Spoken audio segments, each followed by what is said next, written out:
Hope you had a great weekend, everyone. Bobby Broyles and Rob Washburn back here to preview Stony Brook today for CA Football's 12 Teams in 12-Day Series. Second straight postseason appearance for the Seawolves in 2018, and will look to make it 3 in a row this season. Yeah, Stony Brook has established itself as one of the top programs in the CA and the FCS with 17 wins and 2 playoff appearances over the past 2 seasons. The Seawolves have traditionally been one of the nation's top defensive teams, featuring an aggressive physical attack, and last season they used a punishing running game to control the ball offensively. Now, Stony Brook lost half of its starters from last season, but the hope is that some guys who have been waiting in the wings are ready to step up and continue that winning tradition. Let's take a look at the offense first, Rob, as this team will have some new faces in all of the skill positions. Yeah, while the philosophy will remain the same, there'll be plenty of new names in the starting lineup for Stony Brook this season. Only 3 starters are back, and they are all on the offensive line, led by preseason All-American Kyle Nunez.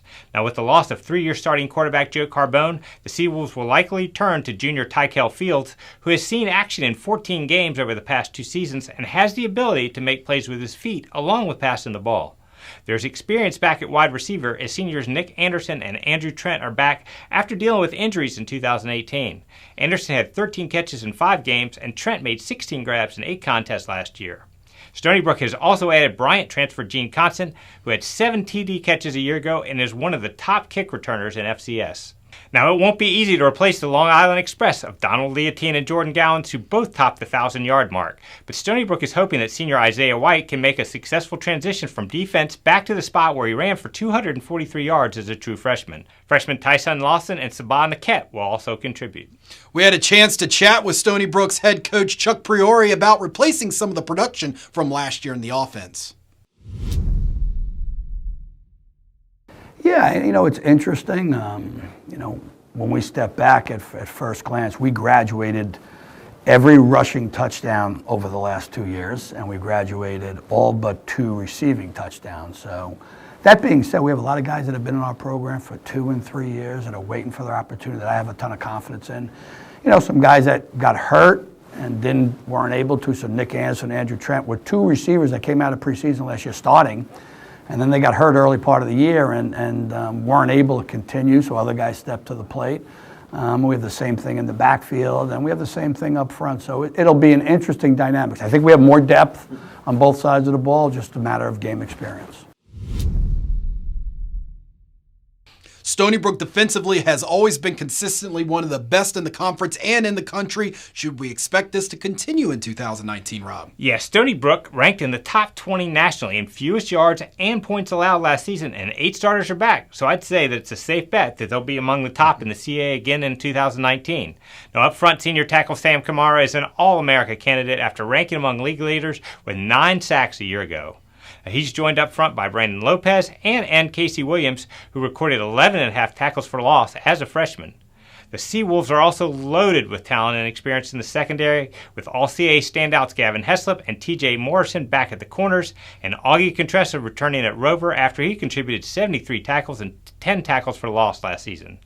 There are also returning starters at safety with Sincere Malone and E.J. Finneran. The biggest hole is at linebacker, where leading tacklers and All-CA honorees Shane Lawless and Noah McGinty are gone, but Stony Brook is hoping Elijah Duff and Reggie DiManchi can fill the void. Here is Coach Priori again on what players he expects to step up on the defensive side of the ball. Yeah, I think, Sam Kamara was one of our captains, who was a first-team preseason in the CA. Everybody said he had a breakout year. The problem was the year before he played with a shoulder surgery, torn labrum, and tore it his freshman year. So he didn't have the chance to really be ready in a full season he was last year. Gavin Heslop, our boundary corner, is I just think a super player. He's going into his 3rd year of full starting. TJ Morrison, our field corner, is coming back for his 2nd year of starting. We got a lot of depth, I think, on the defensive side of the ball, so we're excited about that. We think Augie Contressa, our field rover, is maybe our best complete football player, and he's had a great offseason. So, I think we do it with a lot of people, even though we did graduate the 2 inside linebackers who played a lot of football for us. We feel we have enough there to continue what we've done. Stony Brook was one of the 6 teams to represent the CAA in the postseason last year. What will be the 3 things to watch out for the Seawolves in 2019? Yeah, number 1, as always, defensive domination. Year in and year out, Stony Brook's defense is one of the best in FCS, and with all that talent returning up front and in the secondary, this year's group could be really special. There are a lot of new starters on the offensive side of the ball, so the defense might need to carry the load and create some turnovers early. Number 2, restart the running game. Stony Brook averaged better than 200 yards per game on the ground last season with the Long Island Express of Donald Leontine and Jordan Gallons, both topping the 1,000-yard plateau. Can senior Isaiah White make that successful transition from defense to offense, and will the Seawolves be able to match that production again this year? And number 3, home field advantage. Stony Brook was a perfect 5-0 at Laval Stadium in 2018 and is 11-1 over the past 2 years. This season, the Seawolves entertained James Madison and Towson, the teams picked to finish first and second in the preseason poll.